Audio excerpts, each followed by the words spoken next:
माशाअल्लाह ला हौला वला कुव्वता इल्ला बिल्लाहिल अलिय्यिल अज़ीम। औज़ु बिल्लाहि मिनश शैतानिर रजीम। बिस्मिल्लाहिर रहमानिर रहीम।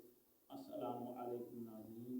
आज हम जो वजीफ़ा आपकी खिदमत में लेकर हाज़िर हुए हैं, थोड़ा सा बड़ा वजीफ़ा है, लेकिन आपकी मुश्किलात को हल कर देने वाला वजीफ़ा है और पूरे हफ्ते का वजीफ़ा है।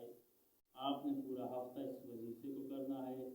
अगर आपको मैदे का दर्द है वो ख़त्म हो जाएगा, मैदे की तकलीफ़ है तो वो दूर हो जाएगी, किसी किस्म की बीमारी है वो भी दूर होगी, रिज़्क़ में भी इजाफ़ा होगा, बरकत होगी, परेशानियाँ दूर होंगी, घर पे अल्लाह की रहमतें नाज़िल होंगी और फिर दुआएं भी कबूल होंगी।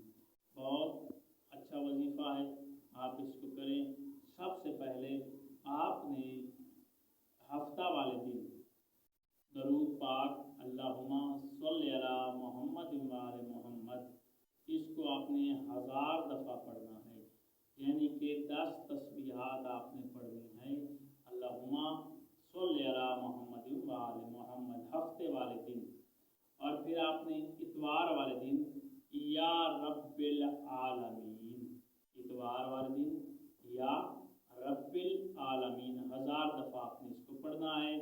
उसके बाद सोमवार वाले दिन आपने 1000 दफ़ा पढ़ना है या ज़ुल जलाले वल इकराम। फिर आपने मंगल वाले दिन ये जो दुआ पढ़नी है या काज़ियुल हाजात, मंगल वाले दिन या काज़ियुल हाजात, ये भी 1000 मरतबा है। फिर आपने बुध वाले दिन पढ़ना है या अरहमर राहिमीन, या अरहमर राहिमीन की तिलावत करेंगे 1000 दफ़ा। उसके बाद जुमेरात आ जाएगी, जुमेरात वाले दिन आप पढ़ोगे या हय्यो या कय्यूम, या हय्यो या कय्यूम। और फिर जो तस्बीह, बेहतरीन तस्बीह है, जो दुआओं की कबूलियत है, वो तस्बीह जुमे वाले दिन आप पढ़ेंगे। ला इलाहा इल्लल्लाहुल मालिकुल हक़्क़ुल मुबीन, ला इलाहा इल्लल्लाहुल मालिकुल हक़्क़ुल मुबीन।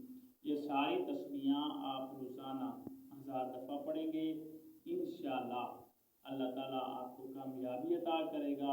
आप ये पढ़ें और इंशाअल्लाह आपकी जो भी परेशानी होगी वो हल होगी। अल्लाह आपका और हमारा हामी नासिर हो। खुदा हाफ़िज़।